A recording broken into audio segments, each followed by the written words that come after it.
的行为，是一种爱护自己的行为。对，像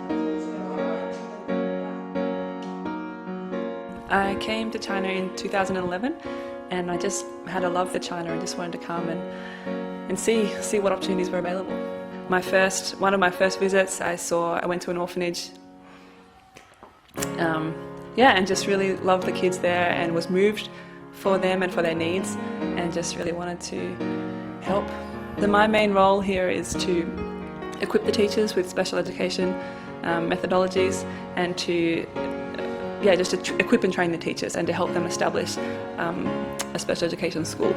I think special education, most people just think, oh, if you have love and patience then that's okay, but special education is really a very specific science. This team here at Zhangzhou is amazing. Like the teachers, they're really committed to their students. There's so many stories of kids who they couldn't go to the bathroom, now they can, or they couldn't communicate their needs and now they can.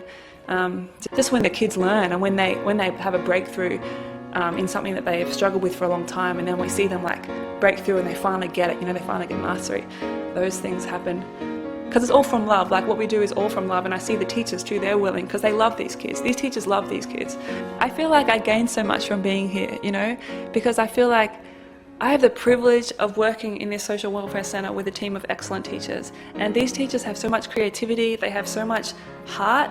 Love is a language that everyone can speak, and I think that I'm here because I love these kids, and I just think kids respond to love. Like, and if they're in an environment where they feel safe and they know they're loved, then they're gonna shine, like they are gonna shine.